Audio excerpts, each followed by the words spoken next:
in today's video, I will be showing you guys some healthy recipes for picky eaters. As a picky eater myself, there are a lot of foods I just don't like, and it's always been hard for me to find like healthy food that I actually enjoy. So I thought I'd get together a little bit of a list of some healthy food that I actually enjoy and that I think other picky eaters will enjoy too, and just show you guys how to make them. So yeah, hope you guys enjoyed this video, and without further ado, let's get started. So the first thing we are making are these banana pancakes. So to make these, start off by peeling 3 bananas, placing them in a small bowl, and then mashing them all up. If they're ripe enough, you should be able to use a fork. If not, a potato masher also works really well. Then in a separate bowl, combine 1 cup of low-fat or fat-free milk, 1 egg, and 1.5 teaspoons of vanilla extract, and then just mix that all together. And then as for the dry ingredients, combine 1 cup of whole wheat flour, 1/4 teaspoon of salt, and 1.5 teaspoons of baking powder, and then just go ahead and whisk that all together. And then finally, you can combine all your separate bowls into one. So start off by adding in your wet ingredients to the dry ingredients, and then finish it off by mixing in the smushed banana.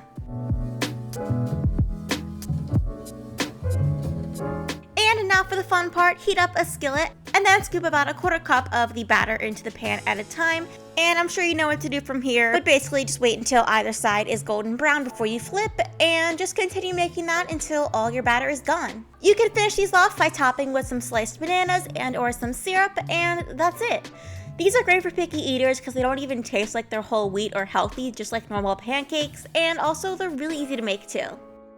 Next up, we have one of my favorites, avocado toast. So I think I might have shown how to make this before, but if you haven't seen this recipe, basically all you need to do is slice up an avocado, then take 1/2 of it and then smush it up with your fork while it's still inside the skin of it. This will just make it a lot easier to deal with.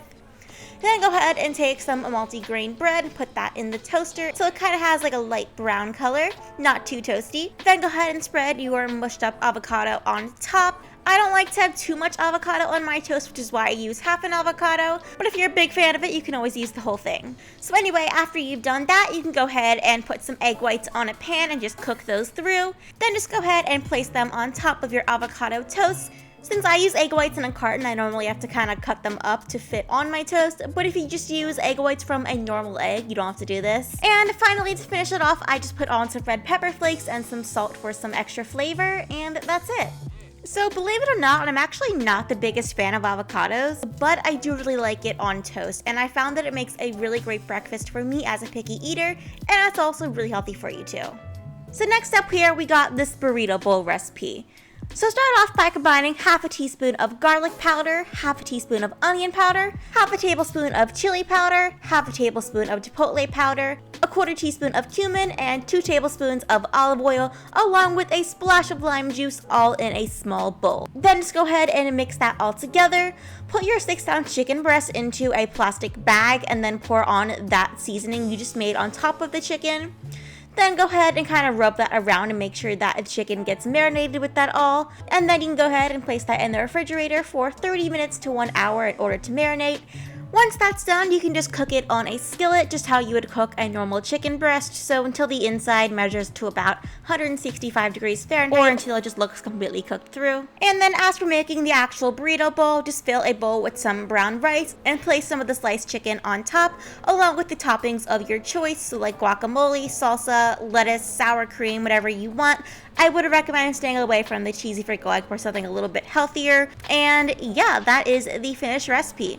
This is a great recipe for either lunch or dinner, and especially if you're a fan of Mexican food but you want to avoid Chipotle and the extra calories all that has, this is a great option. So moving on here, the next recipe I have for you guys are some zucchini pizza boots. So start off by cutting a zucchini in half and then just scoop out all the insides. If it has more seeds in the middle, you can definitely get away with using a spoon for this. If not, I actually just used an apple core to get the middle out. After that, you can go ahead and fill the hollowed out middle with some pizza sauce and shredded mozzarella cheese. And once you've got that base down, you can go ahead and add whatever kind of toppings you want. So I really like veggie pizza, so I went ahead and added some onions and peppers, but if you prefer pepperoni pizza, for example, that would work perfectly fine as well. Once all your toppings are added, you can just put that in the oven at 400 degrees for 15 minutes.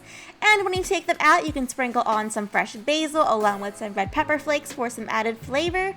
And that is it for these zucchini pizzas. I know pretty much everyone loves pizza, especially picky eaters, and this is just a great alternative to that is much healthier. Although it's not necessarily as filling as a normal pizza, this would make a great snack or a lunch. And last but not least, we have this smoothie bowl recipe.